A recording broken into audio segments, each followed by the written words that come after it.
शिक्षा दर्शन में आप सबों का एक बार फिर से बहुत बहुत स्वागत है। दोस्तों, आज के इस वीडियो में हम बात करेंगे आदिकालीन साहित्य की पृष्ठभूमि के विषय में। दोस्तों, इस चैनल में जो हिंदी से रिलेटेड प्रश्नों को मैं लाते रहता हूँ, साथ ही दोस्तों हिंदी साहित्य के साथ साथ मैं व्याकरण को भी लाने का प्रयास कर रहा हूँ। तो चैनल को सब्सक्राइब कर लें और बेल आइकन को भी दबा दें ताकि आने वाला वीडियो आप तक पहुंच पाए। तो चलिए दोस्तों, वीडियो को शुरू करते हैं और जानते हैं।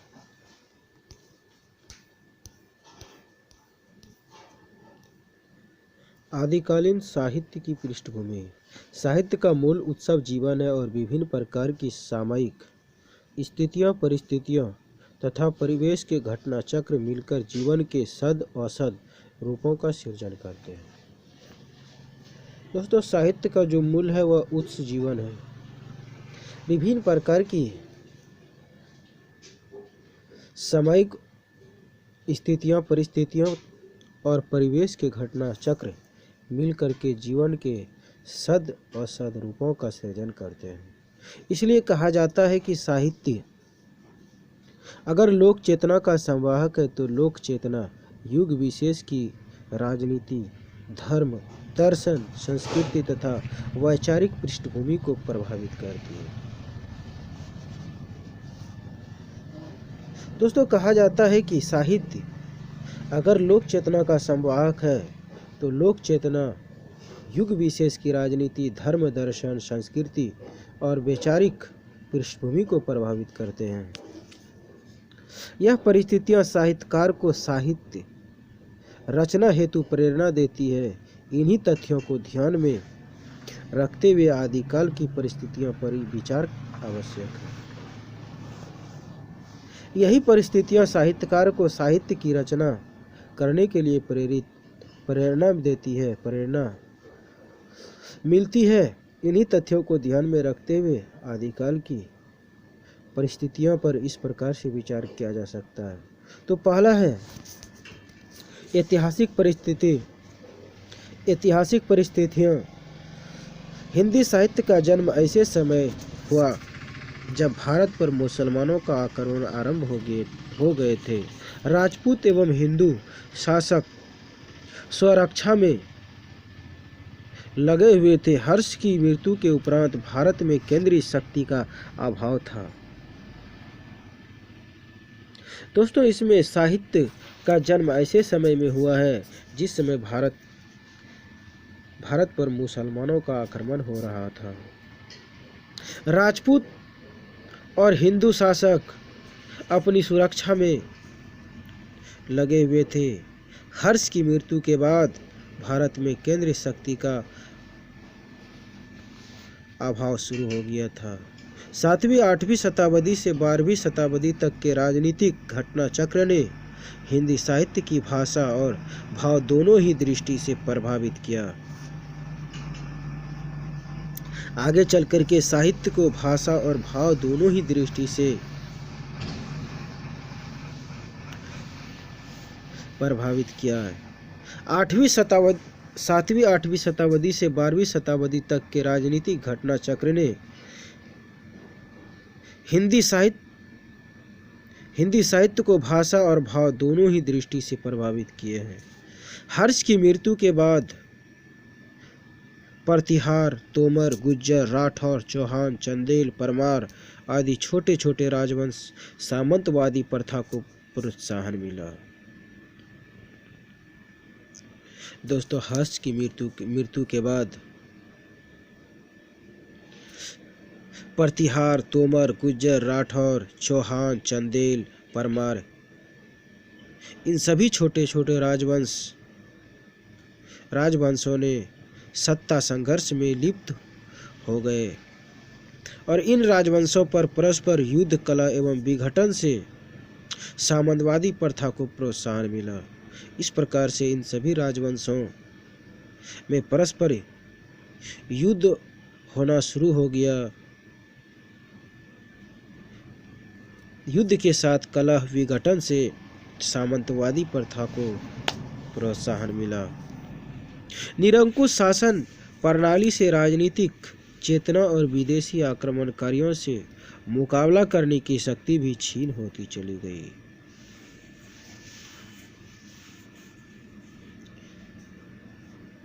निरंकुश शासन प्रणाली से राजनीति चेतना और विदेशी आक्रमणकारियों से मुकाबला करने के लिए जो शक्ति थी वह शक्ति क्षीण होती चली गई। राष्ट्र बिखर गया। यही कारण है कि युग की चेतना और साहित्य के संदेश में राष्ट्र तथा देशभक्ति की भावना का अभाव देखा गया। दोस्तों, राष्ट्र बिखरने के बाद यही कारण हुआ कि इस युग की चेतना और साहित्य के संदेश में राष्ट्रीय तथा देशभक्ति की भावना का अभाव देखने को मिलने लगा। राजभक्ति प्रमुख होने लगी। परिणामतः राजभक्ति का शौर्यगान एवं प्रशस्ति का प्रचलन प्रारंभ हुआ। आदिकाल का विकास भी इसी परिवेश में हो रहा था।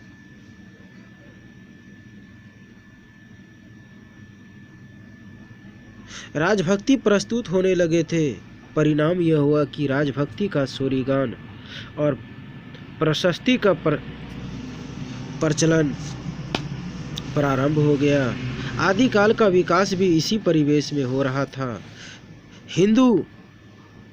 हिंदू शासकों में अपनी कला, राज्यों का बिखराव, मान अपमान व प्रतिष्ठा को लेकर हो रहे युद्ध आदि ने देश को खोखला और जर्जर बना दिया। ऐसे समय में मुस्लिम के तो कई उदाहरण मिल जाते हैं, किंतु संगठन शक्ति का अभाव दिखाई पड़ता है।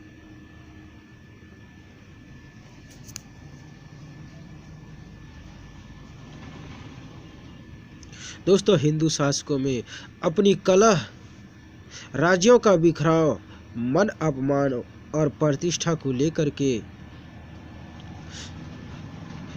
युद्ध हो रहे थे। देश को खोखला और जर्जर बना दिया था। ऐसे समय में मुसलमान आक्रमणकारियों ने देश की नींव को हिला दी। वास्तव में इस युग में व्यक्तिगत वीरता के तो कई उदाहरण मिल जाते हैं, किंतु संगठन शक्ति का अभाव दिखाई पड़ता है। यही कारण है कि विलासिता, आपसी फूट एवं संघर्ष शक्ति के अभाव के कारण हिलने लगी। दोस्तों, यही कारण था कि विलासी जीवन, आपसी फूट और संघर्ष शक्ति के अभाव के कारण नींव हिलने लगे। जनसंपर्क के अभाव तथा दोषपूर्ण राजनीति से देश अपनी चेतना खो बैठा। क्षुद्रता, अहंकार, मिथ्याचार और बाह्य आडंबरों से डूबा भारत मुसलमानों की राजपूतों की सत्ता को चुनौती दी। तत्पश्चात मोहम्मद गौरी ने भी राजपूतों की जड़ें हिला दी।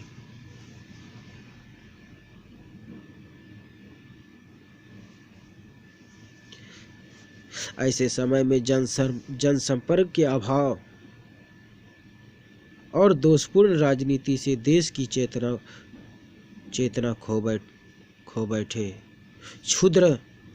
क्षुद्रता, अहंकार, मिथ्याचार और बाह्य आडंबरों में डूब करके भारत के मुसलमानों की शक्ति के आगे नतमस्तक होने लगा।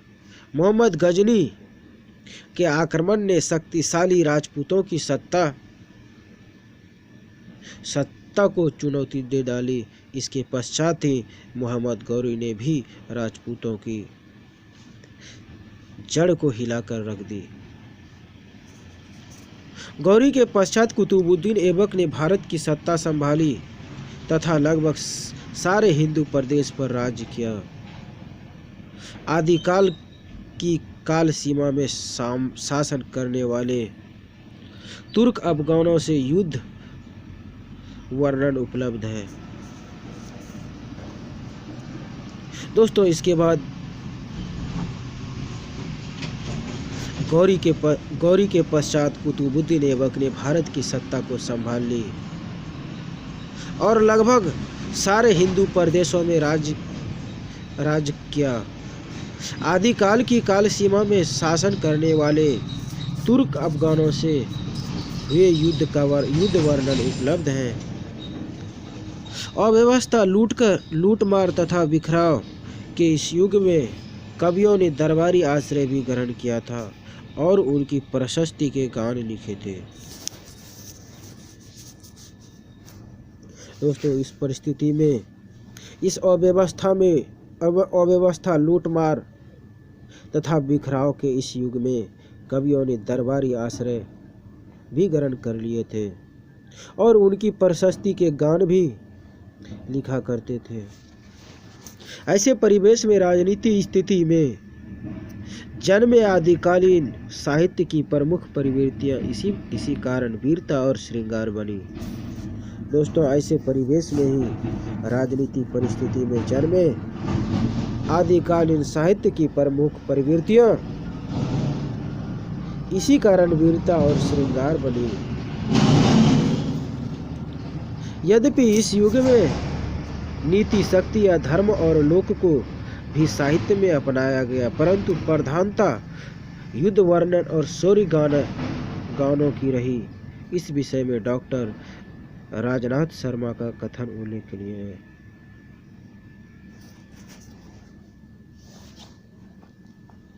दोस्तों, इस युग में नीति, शक्ति या धर्म और लोक को भी साहित्य में अपनाया गया है, परंतु प्रधानता युद्ध वर्णन और शौर्य गानों की रही है। इस विषय में डॉक्टर राजनाथ शर्मा का कथन उल्लेखनीय है। राजनाथ शर्मा जी कह रहे हैं कि हिंदी साहित्य के आरंभिक काल के रासो ग्रंथ प्रधानतः मध्य प्रदेश के समकालीन राजाओं के राज कवियों द्वारा रचे गए थे। प्रत्येक कवि अपने आश्रयदाता को सर्वश्रेष्ठ योद्धा सिद्ध करना चाहता था, अतः अतिशयोक्तिपूर्ण वर्णनों की भरमार रही। दोस्तों, शर्मा जी कह रहे हैं कि हिंदी साहित्य के जो आरंभिक काल है उनमें रासो ग्रंथ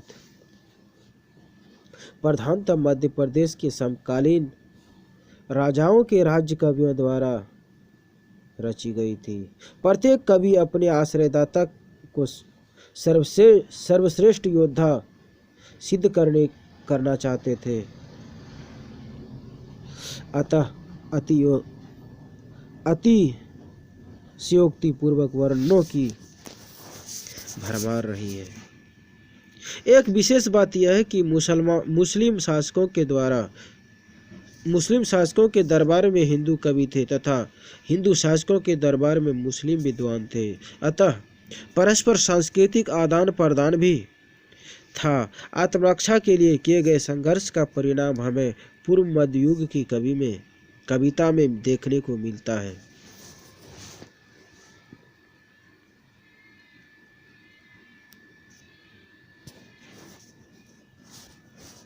दोस्तों, इसमें एक विशेष बात यह है कि मुस्लिम शासकों के दरबार में हिंदू कवि रहते थे और हिंदू शासकों के दरबार में मुस्लिम विद्वान रहते थे। उनमें परस्पर सांस्कृतिक आदान प्रदान भी होता था। आत्मरक्षा के लिए किए गए संघर्ष का परिणाम भी हमें पूर्व मध्य युग की कविता में देखने को मिल जाते हैं।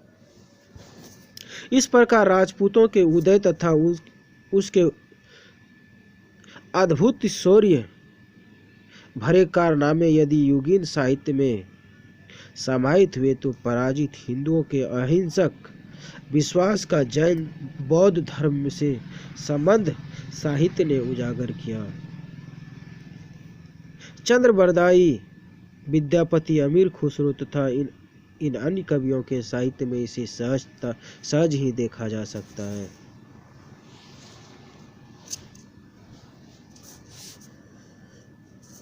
इस प्रकार से राजपूतों के उदय और उनके अद्भुत शौर्य से भरे कारनामे को इस युगीन साहित्य में समाहित हुए तो पराजित हिंदुओं में अहिंसक विश्वास को जैन बौद्ध धर्म से संबंधित साहित्य ने उजागर किए हैं। चंद्रबरदाई, विद्यापति, अमीर खुसरो तथा अन्य कवियों के साहित्य में इसे सहज ही देखा जा सकता है। दूसरा, धार्मिक परिस्थितियां। राजनीतिक दृष्टि से तो तत्कालीन भारत अस्त व्यस्त था ही। धर्म एवं संस्कृति की दृष्टि से भी उथल पुथल बनी रही। यद्यपि भारतीय संस्कृति के मूलभूत सिद्धांत वही रहे, किंतु उनका बाह्य आकार काफी परिवर्तित था। दोस्तों, इसमें राजनीतिक दृष्टि से तो यह तत्कालीन भारत अस्त व्यस्त था। धर्म और संस्कृति की दृष्टि से भी यह उथल पुथल बनी थी, उथल पुथल मची हुई थी। भारतीय संस्कृति के मूलभूत सिद्धांत वही रहे, किंतु उनका बाह्य आकार काफी बदल गया था, काफी परिवर्तित हो गया था। धर्म की दृष्टि से यह अराजकता का युग था। हर्ष के शासन काल में बौद्ध धर्म को संरक्षण प्राप्त हुआ, साथ ही विभिन्न धर्मों में परस्पर समन्वय भी था। किंतु हर्ष की मृत्यु के बाद स्थिति परिवर्तित होती गई तथा धर्म में अराजकता का प्रवेश हो गया। दोस्तों, हर्ष के शासन काल में बौद्ध धर्म को संरक्षण मिला हुआ था, साथ ही विभिन्न धर्मों में परस्पर समन्वय भी थे। परंतु हर्ष की मृत्यु के बाद की स्थिति परिवर्तित हो गई, बदल गई। धर्म में अराजकता का प्रवेश हो गया। धर्म में कर्मकांडों की प्रधानता हो गई। फलस्वरूप जादू टोने, तंत्र मंत्र का बाहुल्य हो गया। बौद्ध धर्म भी अनेक सिद्धांतों हीनयान, महायान, वज्रयान, मंत्रयान, सहजयान में बट गया। इसके बावजूद इसके फलस्वरूप भी जादू टोने, तंत्र मंत्र का बाहुल्य हो गया। बौद्ध धर्म भी अनेक सिद्धांतों में बट गए। हीनयान, महायान, वज्रयान, मंत्रयान, सहजयान। फलस्वरूप सिद्धांतों में भी परिवर्तन हुआ तथा हठ योग को भी विशेष स्थान प्राप्त हुआ। फलस्वरूप इसके सिद्धांत में भी परिवर्तन हो गए। हठ योग को यहाँ विशेष स्थान प्राप्त हो गया। स्पष्ट है कि यह मत विकारों को प्रश्रय देने लगा था तथा वाममार्गी हो गया था। ये तंत्र मंत्र, जादू टोने तथा भोग विलास को लेकर चलने वाले थे। दोस्तों, यहाँ स्पष्ट है कि मत विकारों को प्रश्रय देने लगे थे और ये सभी वाममार्गी हो गया था। ये तंत्र मंत्र, जादू टोने, भोग विलास को लेकर के चलते थे। वाममार्गी ही बौद्ध सिद्ध कहलाए तथा दूसरी तरफ धर्म, नियम, संयम और हठयोग साधना के कठिन मार्ग को अपनाने वाले नाथ सिद्ध के रूप में जाने गए। यहाँ पर दोस्तों कहा जा रहा है कि वाम मार्ग ही बौद्ध धर्म का कहलाए। दूसरी तरफ धर्म, नियम, संयम और हठयोग साधना के कठिन मार्ग को अपनाने वाले नाथ सिद्ध के रूप में जाने लगे थे। पर मूलतः दोनों बौद्ध ही थे। पर मूल रूप से दोनों बौद्ध धर्म ही थे। प्रत्येक धर्म एक दूसरे को नीचा दिखाने में लगा था। इस संदर्भ में डॉक्टर लक्ष्मी सागर वार्ष्णेय का कथन है।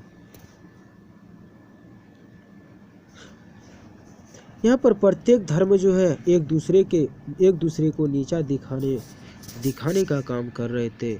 इस संदर्भ में डॉक्टर लक्ष्मी सागर वार्ष्णेय का कथन है, कि इस काल के हिंदी प्रदेश और उसकी सीमाओं के आसपास जैन धर्म, बौद्ध धर्म के वज्रयानी रूप, तांत्रिक मत, उमा महेश्वर, योग साधना, वामाचार, सिद्ध एवं नाथ पंथ, शैव मत, वैष्णव मत, शाक्त मत आदि विभिन्न मत प्रचलित थे। लक्ष्मी सागर वार्ष्णेय जी का कथन है कि इस काल के हिंदू प्रदेश और उसकी सीमाओं के आसपास जैन धर्म, बौद्ध धर्म के वज्रयानी रूप, तांत्रिक मत, उमा महेश्वर, योग साधना, वामाचार, सिद्ध एवं नाथ पंथ, शैव मत, वैष्णव मत, शाक्त मत आदि इन सभी भी मत प्रचलन में थे। जैन, वैष्णव, शैव, शाक्त आदि संप्रदायों की प्रतिद्वंदिता राष्ट्रीय शक्ति का ह्रास कर रही थी। भीतरी द्वेष में जर्जर देश में इतिहास से टकराने वाला संकल्प न रह गया। दुर्भाग्य, ये धर्म मनुष्य की सामाजिक और राजनीतिक मुक्ति के साधन बनने के स्थान पर विच्छेद भाव उत्पन्न करने के साधन बने। दोस्तों, भीतरी कलह के कारण जर्जर देश में इतिहास से टकराने वाला संकल्प न रह करके दुर्भाग्यवश ये धर्म मनुष्य की सामाजिक और राजनीतिक मुक्ति के साधन बनने के स्थान पर विच्छेद भाव उत्पन्न करने के साधन बन गए। बौद्ध धर्म के समान ही इस काल की धार्मिक पृष्ठभूमि के निर्माण में जैन धर्म का भी महत्वपूर्ण योगदान है। बौद्ध धर्म के समान ही इस काल की धार्मिक पृष्ठभूमि के निर्माण में जैन धर्म का महत्वपूर्ण योगदान है। इस काल में जैन धर्म एक नवीन रूप में ढल रहा था। जैन धर्म पर एक ओर तो बौद्ध की तांत्रिक पद्धति का प्रभाव था, दूसरी ओर जैन मतावलंबी साहित्यकार अपनी रचनाओं में पौराणिक कथाओं का कुछ परिवर्तित रूप में समावेश कर रहे थे।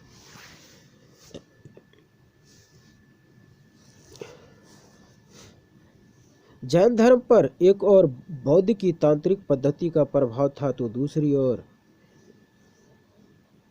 जैन मतावलंबी साहित्यकार अपनी रचनाओं में पौराणिक कथाओं का कुछ परिवर्तित रूप का समावेश कर रहे थे।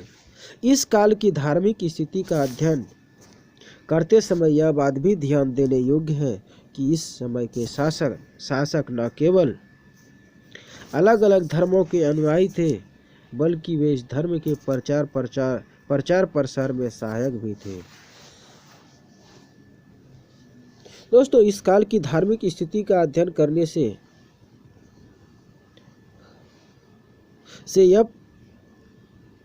यह ध्यान करने के समय यह बात भी ध्यान देने योग्य है कि इस समय के शासन में न केवल अलग अलग धर्मों के अनुयायी थे, बल्कि इस धर्म के प्रचार प्रसार में भी सहायक थे। यथा पाल शासक बौद्ध थे और उन्होंने सहजानी बौद्धों को संरक्षण एवं प्रोत्साहन दिया। इसके विपरीत सैन शासक वैदिक धर्मावलंबी थे, अतः उन्होंने ब्राह्मण धर्म को प्रश्रय दिया। इस काल में पहले तो जैन, बौद्ध एवं वैदिक धर्म साथ साथ प्रचलित थे, किंतु कालांतर में वैदिक धर्म अधिक लोकप्रिय हो गया तथा बौद्ध धर्म एवं जैन धर्म कमजोर पड़ गए।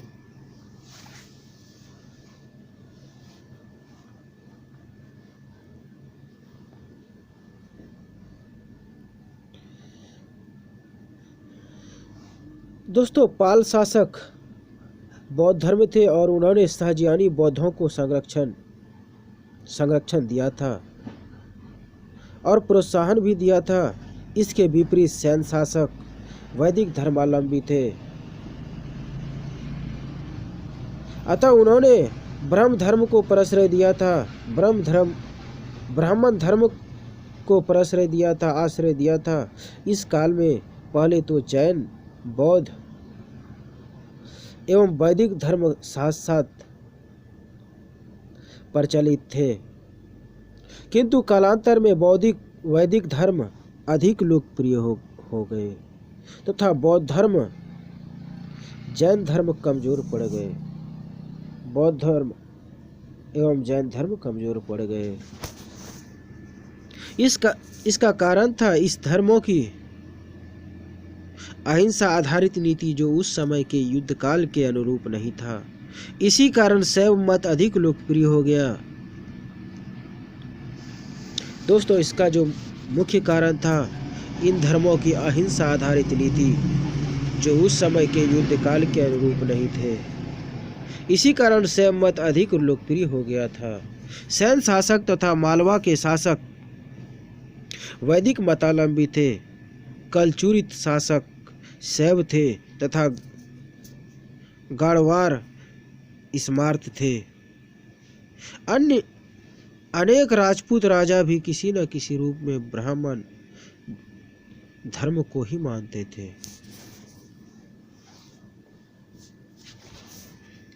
दूसरी तरफ भारत में इस्लाम धर्म का प्रवेश तुर्कों, अफगानों के मध्य से ही हुआ। अतः ऐतिहासिक दृष्टि से इस काल में दक्षिण एवं वैष्णव शक्ति का विकास तो हुआ, पर उनका प्रभाव उत्तर भारत पर इस समय न पड़ सका।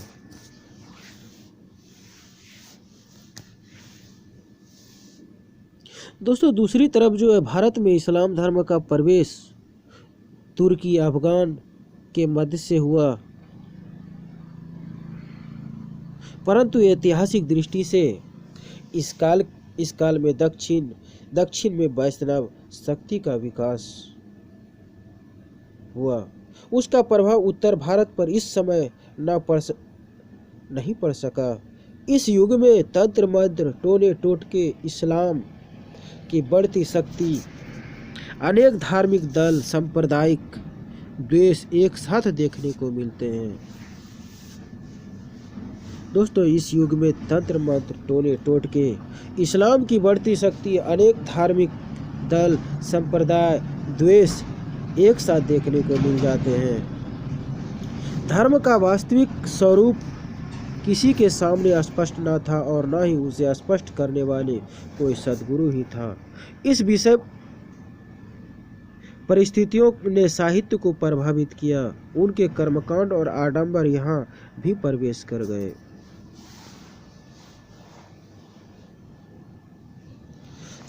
धर्म का वास्तविक स्वरूप किसी के सामने स्पष्ट नहीं थे और ना ही उसे स्पष्ट करने वाला कोई गुरु ही था। इस विषम परिस्थिति ने साहित्य को प्रभावित किया। इसके कर्मकांड और आडंबर भी यहाँ प्रवेश कर गए। धर्म के इस स्वरूप का प्रभाव भी आदिकाल के अधिकांश साहित्य पर दिखाई देता है।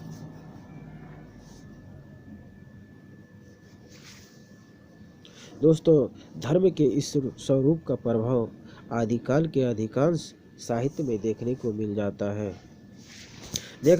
जाते हैं। तीसरा, सांस्कृतिक परिस्थिति। सम्राट के हर्ष के समय भारत ने केवल राजनीतिक रूप से सुदृढ़ था, वरन भारतीय संस्कृति का यशगान भी जगत व्यापी था।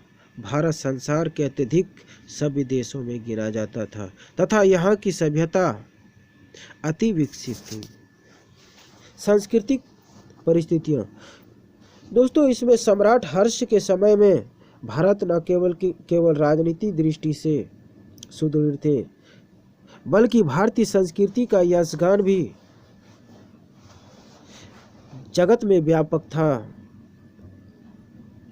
भारत विकसित थी।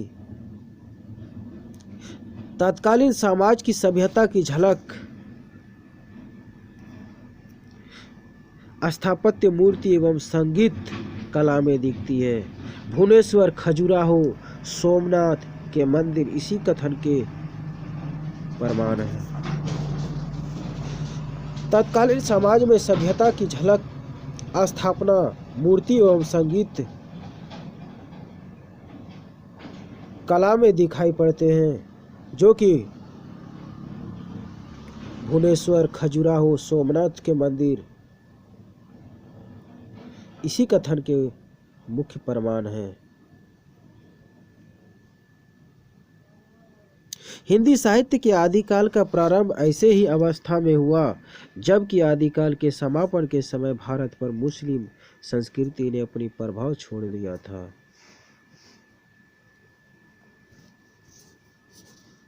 दोस्तों, हिंदी साहित्य के आदिकाल का आगमन ऐसे समय में ऐसी अवस्था में हुआ जिस समय आदिकाल के समापन के समय भारत पर मुस्लिम ने अपना प्रभाव को छोड़ दिया था।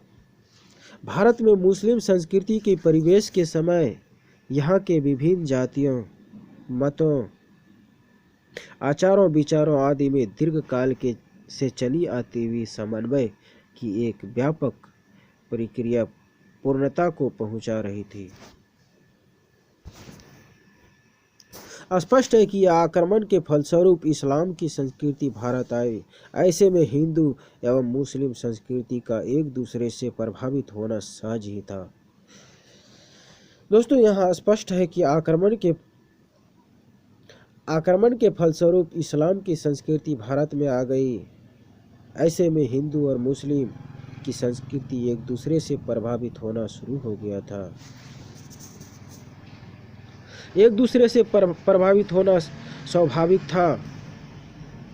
यद्यपि आरंभ में ये दोनों संस्कृति एक दूसरे की विरोधी एवं प्रतिद्वंदी बनी, किंतु बाद में भारत की कलाओं में इस्लाम की संस्कृति का प्रभाव सहज ही देखा जा सकता है।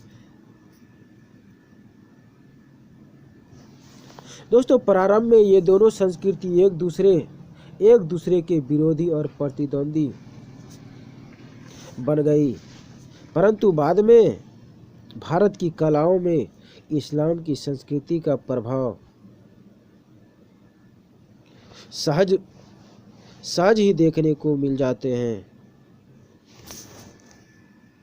वहीं मूर्ति कला के संदर्भ में भी मुस्लिम आक्रमणकारी विध्वंसक बनकर भारत आए तथा भारतीय शिल्प पर उनका प्रभाव स्वतः लक्षित है।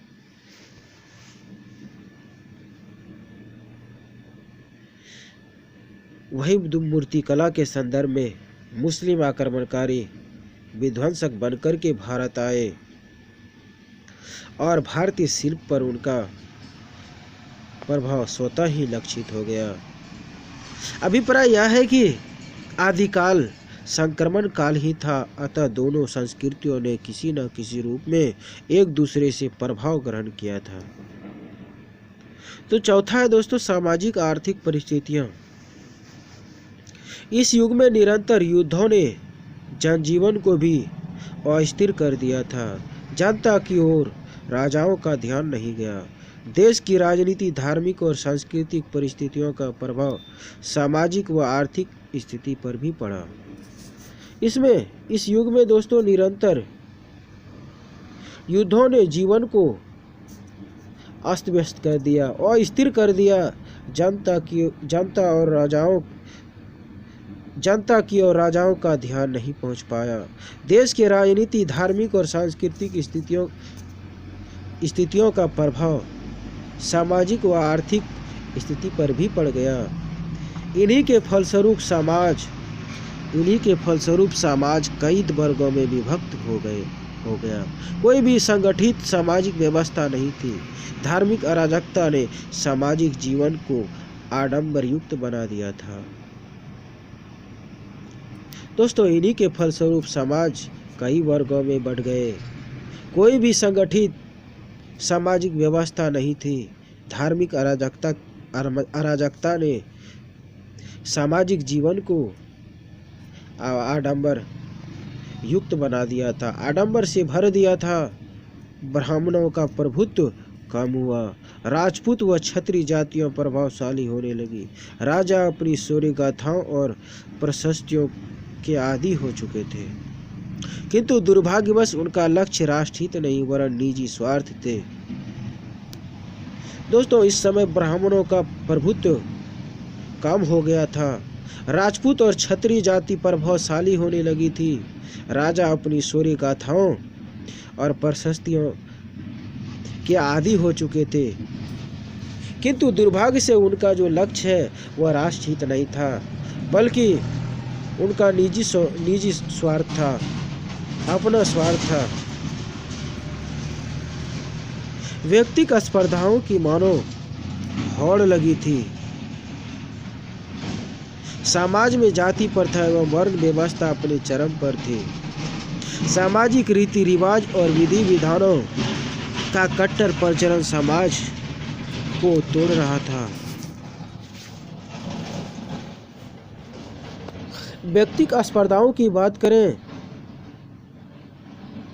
तो होड़ लगी हुई थी। समाज में जाति प्रथा वर्ण व्यवस्था चरम पर थे। सामाजिक रीति रिवाज और विधि विधान का कट्टर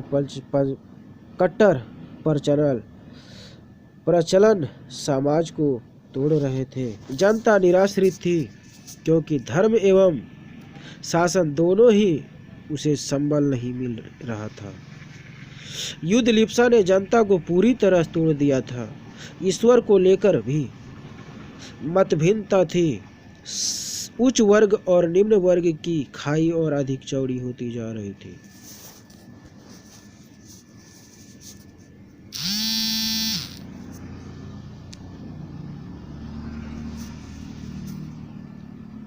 दोस्तों, उस समय राजनीतिक रीति रिवाज और विधि विधान का कट्टर प्रचलन समाज को तोड़ रहे थे। जनता निराश्रित थे। जनता का कोई आश्रय नहीं था, क्योंकि धर्म और शासन दोनों ही उसे स्वावलंबन नहीं मिल रहा था। युद्ध लिप्सा ने जनता को पूरी तरह से तोड़ करके रख दिया था। ईश्वर को लेकर के भी मतभेद था। उच्च वर्ग और निम्न वर्ग की खाई और अधिक चौड़ी होती जा रही थी। नारी भोग्या बनकर स्वयंवर की शोभा बन रही थी। शिक्षा के अभाव के कारण सांप्रदायिक तनाव, सामाजिक कुरीतियां एवं अंधविश्वास अपने चरम पर थे। निर्धनता और महामारी सामाजिक जीवन को और अधिक विषम बना रही थी। दोस्तों, इस समय नारी भोग्या बन करके स्वयंवर की शोभा बन रही थी।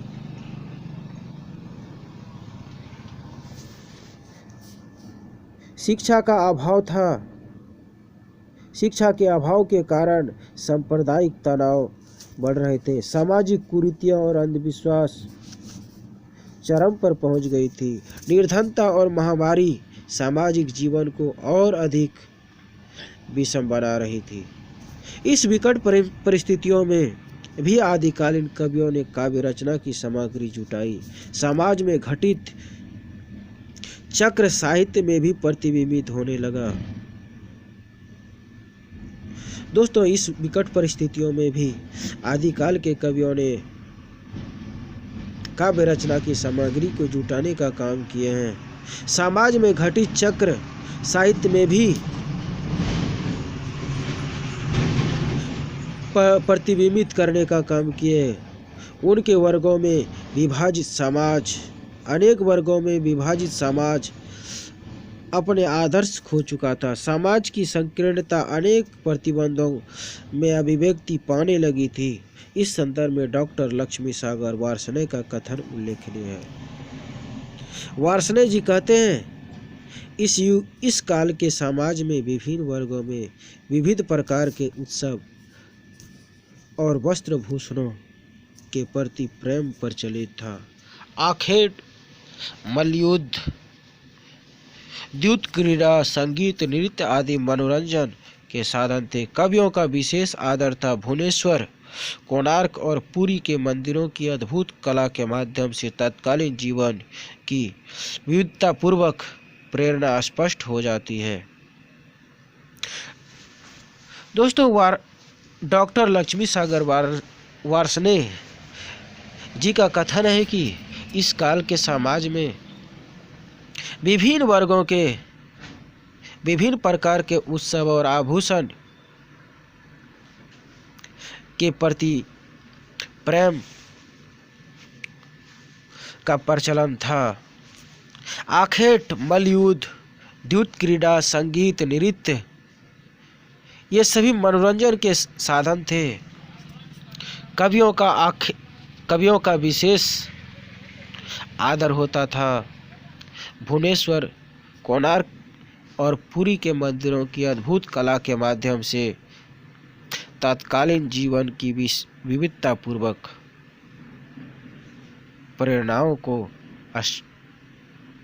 प्रेरणाएं स्पष्ट हो जाती है। आर्थिक स्थिति का अनुमान युगीन युद्धों से लगाया जा सकता है। विदेशी आक्रमणकारियों का एक उद्देश्य लूटपाट करना था। भारत को सोने की चिड़िया कहा जाता था, किंतु विदेशी आक्रमणकारियों ने यहाँ की संपत्ति यथासंभव लूटकर इसे आवाहीन कर दिया। उन्हें यहाँ के मंदिरों, नगरों, गांवों तथा संग्रहालयों को लूटा।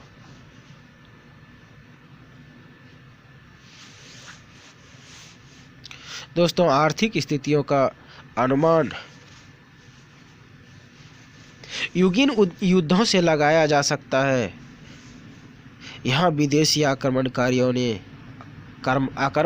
का उद्देश्य लूटना था, लूटपाट करना था। भारत को सोने की चिड़िया कहा जाता था, परंतु विदेशी आक्रमणकारियों ने यहाँ की संपत्ति को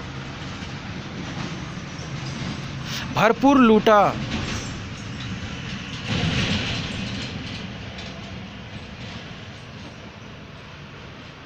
इसे आभाहीन कर दिया।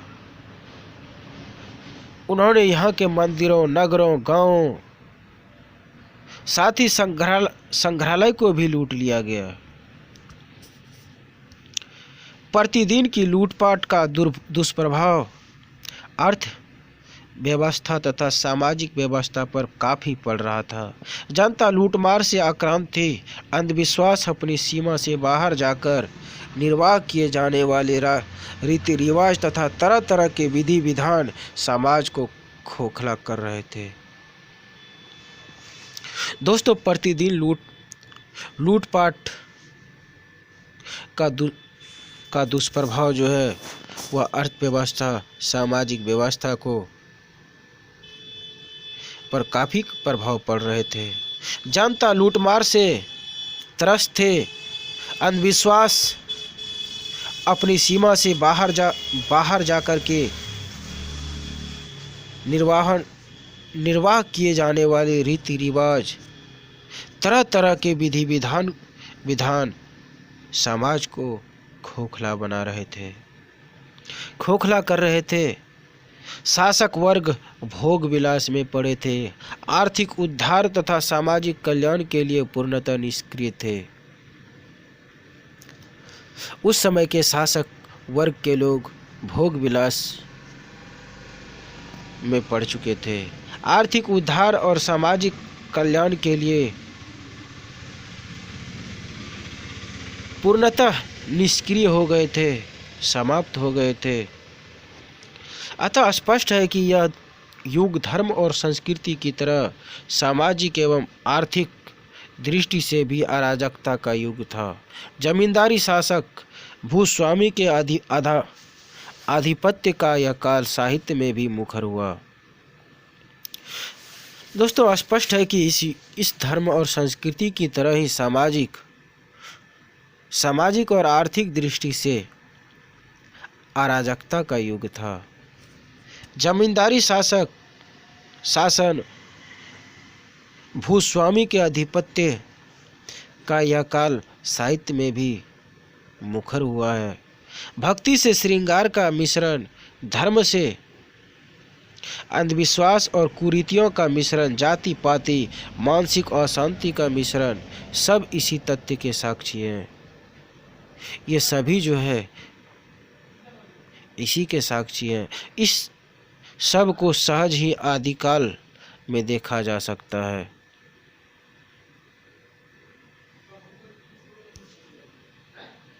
पांचवा, साहित्यिक परिस्थितियां। इस युग की साहित्यिक परिस्थितियां अत्यंत समृद्ध रही। सांस्कृतिक साहित्य अलंकृत साहित्य बन चुका था।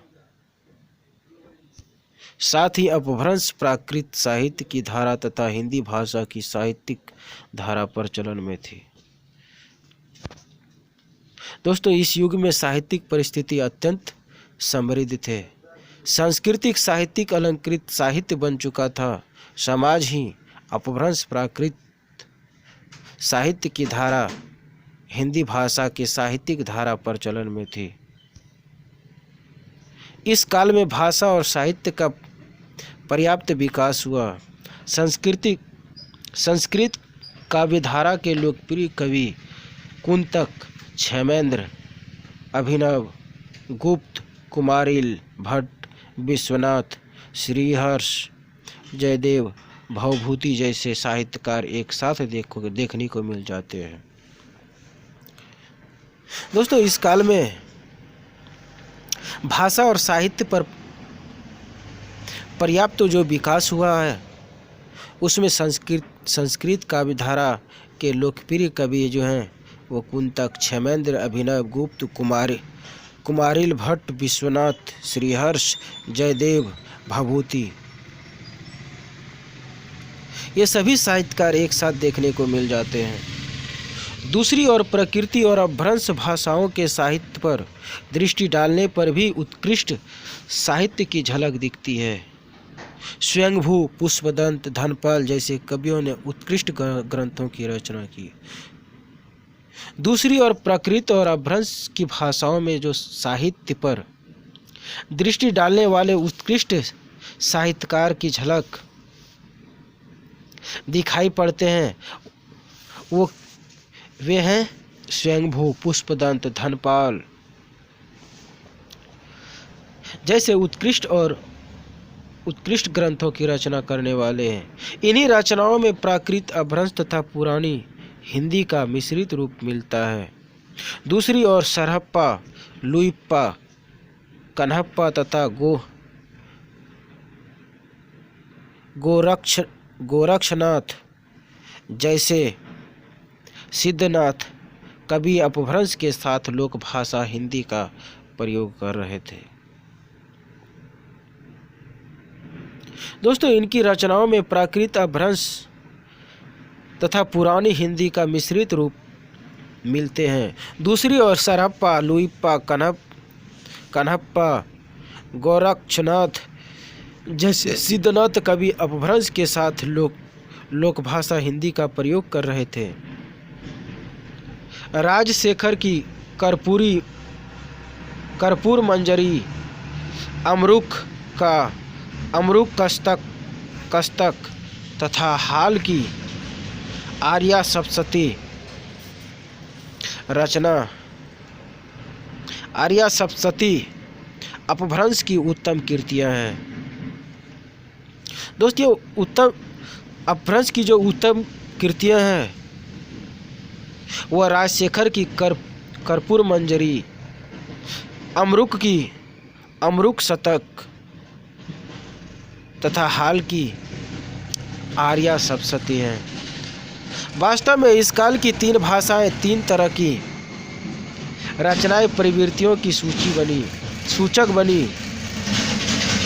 संस्कृत राज प्रवृत्ति की सूचक है, तो प्राकृत व अपभ्रंश धर्म ग्रंथों की भाषा है और हिंदी जनता की मानसिक स्थितियां एवं भावनाओं को प्रतिनिधित्व देने वाला भाषा है।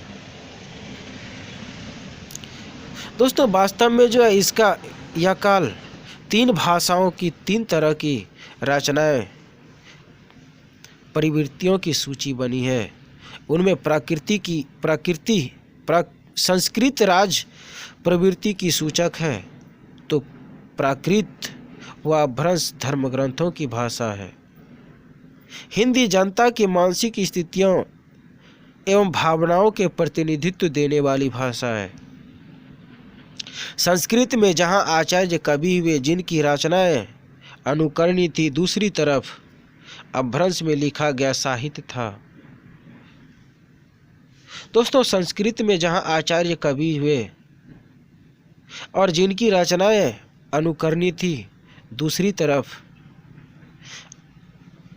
अपभ्रंश में लिखा गया साहित्य था। अपभ्रंश की प्रमुख रचनाओं में संदेश रासक, पौमचर्यु तथा परमात्मा प्रकाश जैसी रचनाएं थी। दोस्तों, अपभ्रंश की जो प्रमुख रचनाएं हैं वह संदेश रासक, पौमचर्यु तथा परमात्मा प्रकाश हैं। यहाँ एक तथ्य और उल्लेखनीय है कि प्राकृत अपभ्रंश से ही आधुनिक भारतीय भाषाओं का जन्म हुआ।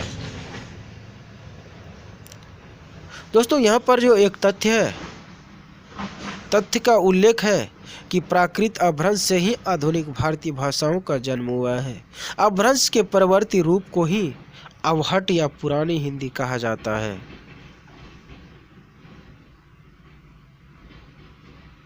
प्राकृत अपभ्रंश से ही आधुनिक भारतीय भाषाओं का जन्म हुआ।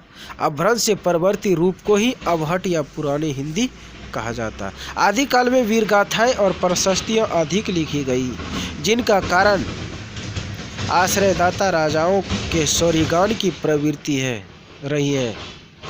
विजयपाल रासो, हम्पी रासो, पृथ्वीराज रासो, खुमान रासो, बीसल देव रासो आदि रचना इसका प्रमाण है। दोस्तों, आदिकाल में वीरगाथाएं और प्रशस्तियां अधिक लिखी गई है, जिनका कारण आश्रयदाता राजाओं के शौर्य गान की प्रवृत्तियां उस समय रही है, जिसमें विजयपाल रासो, हम्पी रासो, पृथ्वीराज रासो, खुमान रासो, बीसल देव रासो आदि ये सभी रचनाएं इसका प्रमाण है। इस युग में वीर भक्ति तथा श्रृंगार के साथ धार्मिक, लौकिक और नीतिपरक साहित्य भी लिखा जाता था। इस साहित्यिक सृजन का माध्यम बनने वाली भाषाओं में वैदिक, संस्कृत, पाली, प्राकृत, अपभ्रंश तथा हिंदी भाषाएं अपना योगदान देती रही। दोस्तों, इसका जो साहित्यिक सृजन का माध्यम है, बनने वाली भाषाएं हैं, वह है वैदिक, संस्कृत, पाली, प्राकृत, अपभ्रंश और हिंदी भाषाएं इसमें योगदान दे रही थी। आदिकाल में नरपति, नाल, जगनीक, अमीर खुसरो, चंद्रबरदाई जैसे साहित्यकार हुए। आदिकाल में जो साहित्यकार हुए वह है नरपति, नाला, जगनीक, अमीर खुसरो, चंद्रबरदाई, ये सभी हैं। ये सभी साहित्यकार हैं। विविध काव्य रूपों और शैलियों में वीर गाथाओं को प्रस्तुत करते हुए युद्धों के सजीव वर्णन, श्रृंगारिक रचनाएं, प्रशस्तियों एवं शौर्य गान के अतिशय चित्रण इस काल में प्रमुखता से हुए हैं।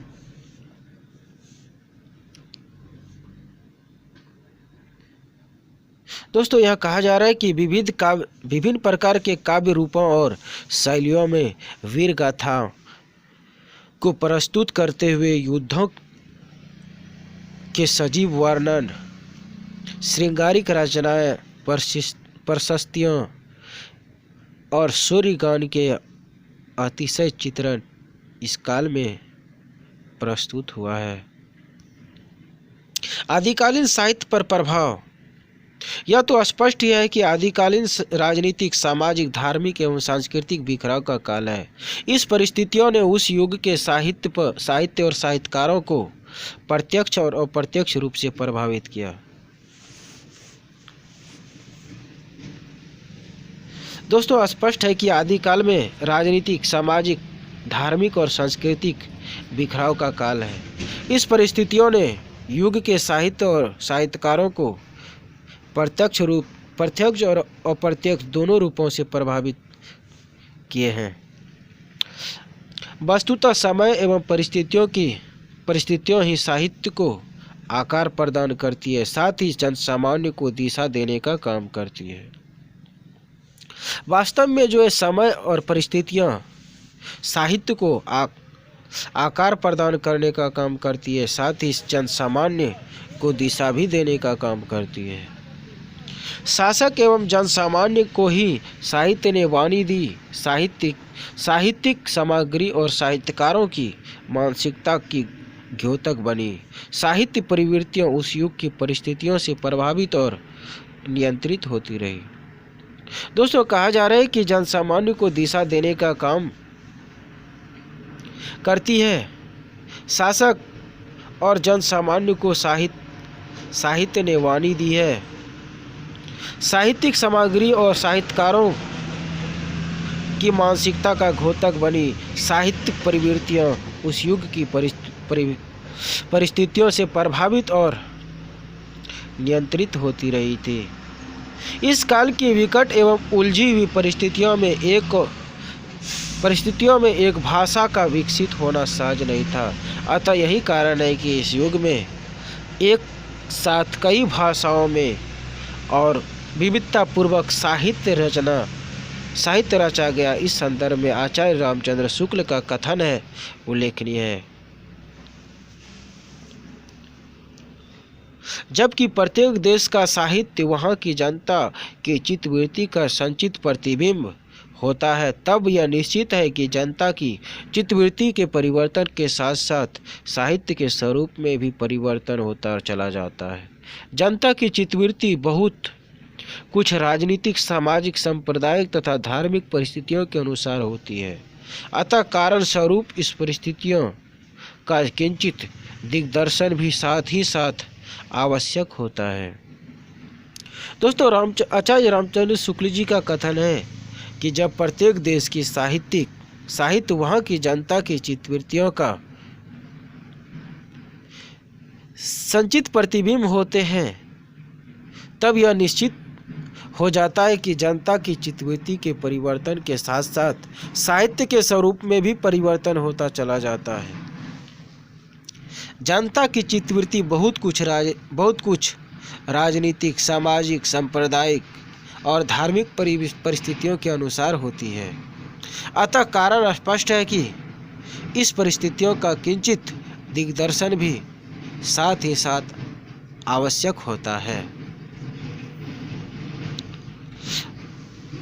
स्पष्ट है कि आदिकाल भी इसी परिस्थितियों में प्रभावित होता रहा, चाहे वह वीरगाथा साहित्य या भक्ति, नीति और प्रकृति संबंधी हो, चाहे श्रृंगारपरक साहित्य हो अथवा प्रशस्ति साहित्य, सभी अपने युग को दर्शाते हैं।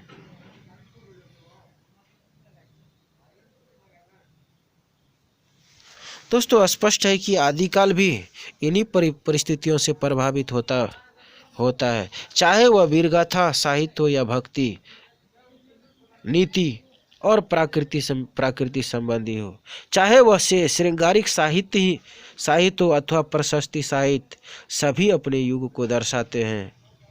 शासकों को ही भाषा और साहित्य को आश्रय दिया, फलस्वरूप इसे दिशा भी मिली। अतः कहा जा सकता है कि युगीन परिवेश और परिस्थितियों में साहित्य नियमित एवं नियंत्रित हुआ।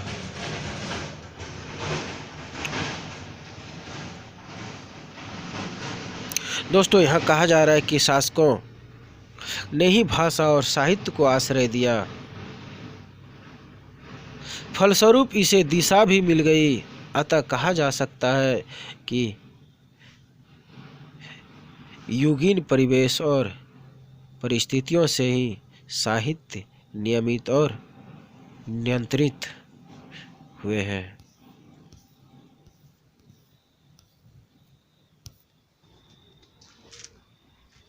दोस्तों, आज के इस वीडियो में आपको आदिकालीन साहित्य की पृष्ठभूमि के विषय में बताया हूँ। दोस्तों यदि वीडियो अच्छा लगे तो वीडियो को लाइक कर दें, साथ ही हमें कमेंट बॉक्स में बताएं कि वीडियो आपको कैसा लगा। यदि आप इस चैनल में नए हैं तो चैनल को सब्सक्राइब कर लें।